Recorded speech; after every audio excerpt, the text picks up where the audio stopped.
Um, it strikes me, actually, that in many ways he personified love and a willingness to expose himself to great danger. And in the end, he sacrificed himself not for his friends, but for his enemies. That's a profoundly Christian thing to do.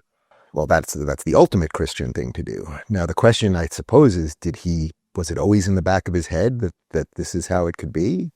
I'll tell you, there was one time when we were doing an event at a college. I don't remember what school it was because we would, be on the road 9 out of 10 days doing these things. So I don't remember what school we were at, but we were walking into the event and a kid threw a cup of coffee at us.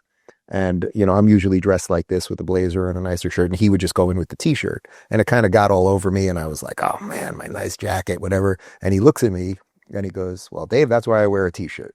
And I thought that kind of captures him in some sense also. But we did talk about it. A few times that, something bad could happen. Again, fire alarms were pulled, bomb threats were called in. We'd have police escorts that would have to take us from a green room to the stage, or all of those things. So I know it was in the back of his head somewhere. I don't like talking about it, but I've had to do different things as it relates to security since then. And I'm getting that question more and more, which is crazy because I don't think I'm actually controversial. In a sane world, I'm not controversial at all. Unfortunately, in the world that we live in, I suppose I am to some extent. But yes, did he know that in some very deep way that if he talked about his faith, what he believed in, freedom, and all of these things, that ultimately that would be the thing that would move him on? And I suppose that the answer probably is yes. I would say it's almost got to be yes. You've been, I think, if I've read your emotions correctly, quite passionate and I would say courageous in saying to people who have not understood the significance of this, that their smugness, their self-righteousness has actually created the environment in which this happened. We need to be careful about the world we're actually building. David Brooks, New York Times columnist, he made an interesting comment the other day. He said, we've got to stop worrying so much about the people who are trying to tear down democracy and ask ourselves who the heck's building it up. Who's doing the gardening? Who's doing the cultivating? Who's doing the pruning? Who's actually making certain that we've got the fruits of the garden for tomorrow? That's plainly what he was trying to do.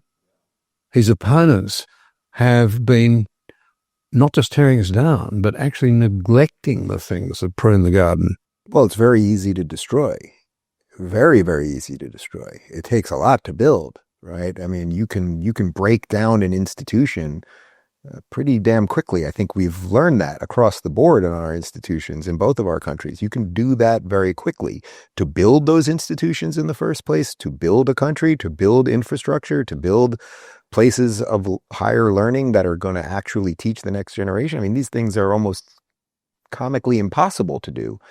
So we better, well, it's why I like when you always say we need to figure out a better story to tell.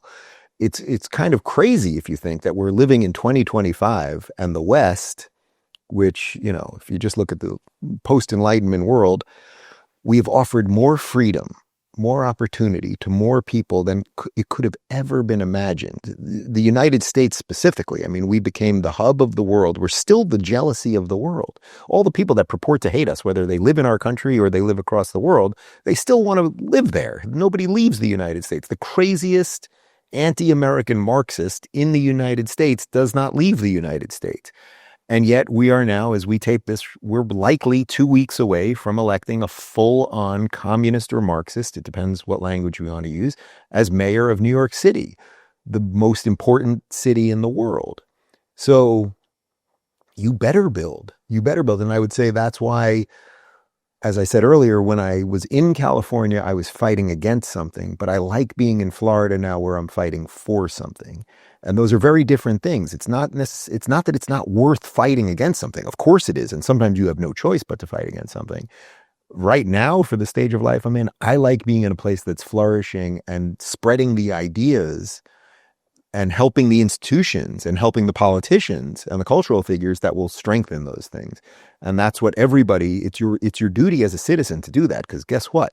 The barbarians are at the gate And as Douglas Murray says, if we want to just debate what gender pronouns to call them, well, the gate's going to go down pretty quickly. I think Constantine Thyssen said we thought that at the gate, and actually they're in our midst. We thought they were at the gate, right, and they're actually standing behind us, hacking away at our Achilles heel, yeah.